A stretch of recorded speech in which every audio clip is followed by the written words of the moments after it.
Halo sahabat semua, ketidakpastian musibah sering memang tidak terduga. Tapi kalau resiko sebenarnya bisa terduga. Jadi dapat diantisipasi sebelum terjadi atau dimitigasi. Untuk membangun ketangguhan bisnis, setidaknya ada 3 jenis risiko nih yang perlu kamu pahami, yaitu 1. Risiko keuangan.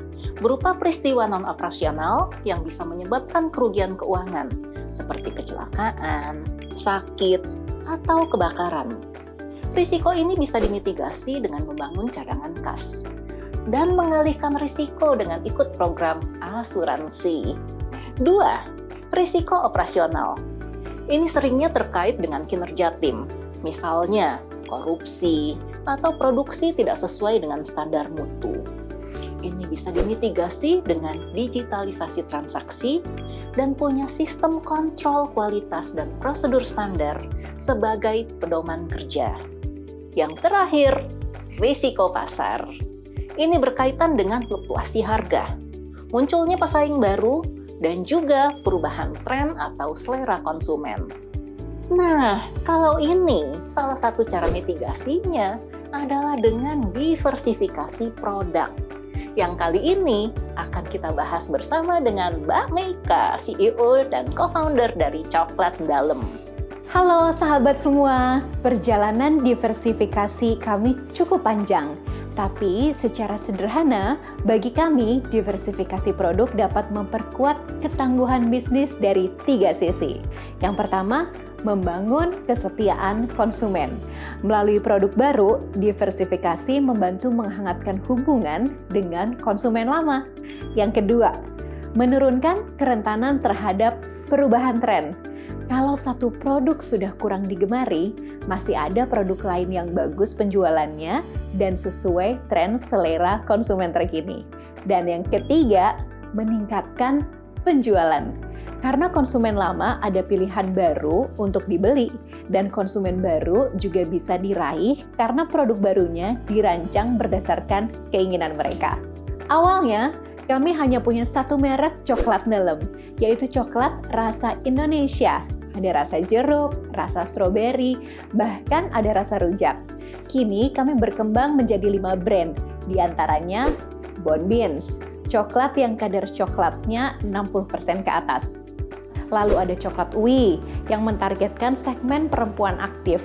Tahun 2020, pandemi datang, banyak orang mengalami penurunan pendapatan. Perlu berhemat, tapi tetap pengen minum milkshake. Jadinya ingin buat sendiri agar lebih murah. Akhirnya kami buat coklat bubuk tanda hati. Lalu kami juga keluarkan brand Cobio, yaitu coklat dengan probiotik untuk membantu menguatkan daya tahan tubuh. Karena sudah lebih dari 30 varian, kami jadi bisa bikin paket bundling kombinasi beberapa varian sebagai penawaran musiman dan dipromosikan.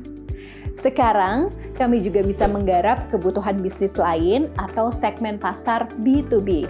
Misalnya, coklat dengan rasa dan kemasan custom untuk souvenir atau hampers dan bubuk coklat untuk restoran atau kafe. Intinya, diversifikasi itu harus banget dilakukan berdasarkan tren kebutuhan dan keinginan konsumen. Karenanya, secara berkala kami bertanya ke konsumen tentang rasa maupun jenis produk coklat yang mereka inginkan. Setelah itu, baru kami buat produknya, mulai tawarkan sebagai produk terbatas atau limited edition. Kalau responnya bagus, kami akan jadikan varian baru di produk reguler. Validasi ini penting agar diversifikasi bisa efektif menghasilkan peningkatan penjualan.